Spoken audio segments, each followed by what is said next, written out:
പുതിയൊരു വീഡിയോയിലേക്ക് എല്ലാവർക്കും സ്വാഗതം. അപ്പോൾ ഇത് എന്താണെന്ന് മനസ്സിലായ നിങ്ങൾക്ക്? ഇതുകൊണ്ട് നമുക്കൊരു ദോശ ഉണ്ടാക്കാൻ പോവുകയാണ്. അപ്പോൾ ഇത് എന്താണെന്നല്ലേ, അരി ഉഴുന്നല്ല കേട്ടോ. പിന്നെന്താ, നമ്മുടെ ഗോതമ്പ് പൊടി കൊണ്ട് നമുക്ക് നല്ല നെയ് റോസ്റ്റും മസാല ദോശയും ഒക്കെ ഉണ്ടാക്കിയെടുക്കാം.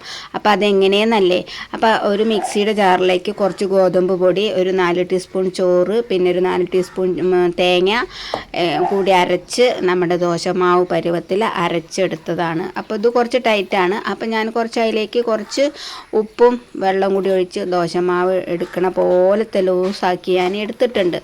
ഇത്രയേ ഉള്ളൂ കേട്ടോ. മിക്സിയിലൊന്ന് അരച്ചെടുക്കുക, നമ്മൾ ദോശയ്ക്ക് അരച്ചെടുക്കുന്നത് പോലെ ഒന്ന് അരച്ചെടുക്കുക. അപ്പോൾ ഇതാ ഈ പരുവത്തിലാണ് നമുക്ക് കിട്ടിയത്, വെള്ളമൊക്കെ ഒഴിച്ച് ലൂസാക്കിയപ്പോൾ. ഇനി നമുക്കതൊന്ന് ചുട്ടെടുക്കാം. അപ്പം ഞാൻ ഈ ഫോണ് കയ്യിൽ പിടിച്ചിട്ട് ഇങ്ങനെ വീഡിയോ എടുക്കലും പരത്തലും കൂടി ആയത് കാരണം അതങ്ങോട്ട് പരന്നില്ല, ആദ്യത്തെ ദോശ അങ്ങോട്ട് പരന്നില്ല. അപ്പോൾ എന്നാലും നമുക്ക് അടിപൊളിയാണ് കേട്ടോ. സാധാരണ ഗോതമ്പ് പൊടി മാത്രം കലക്കിയിട്ട് നമ്മളിങ്ങനെ ഉണ്ടാക്കുമ്പോൾ നമുക്ക് അത്രയ്ക്ക് പരത്താൻ പറ്റാറില്ല, എനിക്കങ്ങനെ ചെയ്യാൻ പറ്റാറില്ല കേട്ടോ. പക്ഷേ ഇങ്ങനെ ചെയ്തപ്പോൾ അടിപൊളിയാണ് കേട്ടോ. ഇപ്പോൾ ഇതാ ഞാൻ വേറെ രണ്ടാമതൊരു ദോശ നല്ലോണം പരത്തിയിട്ടുണ്ട്. ഇനി അതൊന്ന് വെന്ത് വരട്ടെ. അപ്പോൾ നമുക്കിത് മറിച്ചിടുമ്പോൾ അറിയാം കേട്ടോ, അടിപൊളി നെയ് റോസ്റ്റ് പോലെ, നെയ്യ് ഒഴിച്ചിട്ടൊന്ന് മൂപ്പിച്ചെടുത്താൽ നെയ് റോസ്റ്റ് തന്നെ. അതുപോലെ തന്നെ മസാല ദോശ ആക്കാം കേട്ടോ. അതുപോലെ ഉള്ളതാണ്. അരി ഉഴുന്നും അല്ല എന്ന് ആരും പറയില്ല, കഴിക്കുമ്പോൾ മാത്രമേ മനസ്സിലാവുള്ളൂ. അപ്പോൾ ഇത് ഞാൻ ചുട്ടെടുത്തിട്ടുണ്ട്. അപ്പോൾ ഞാനൊരു 2 ദോശ എടുത്തു.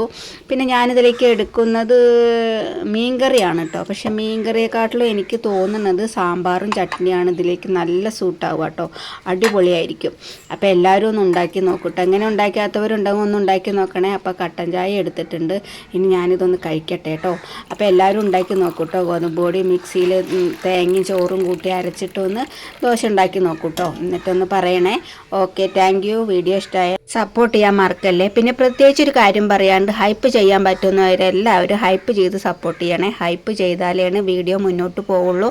അപ്പോൾ എല്ലാവരും സപ്പോർട്ട് ചെയ്യണം. Okay, bye, thank you. അടുത്ത വീഡിയോ ആയിട്ട് കാണാം.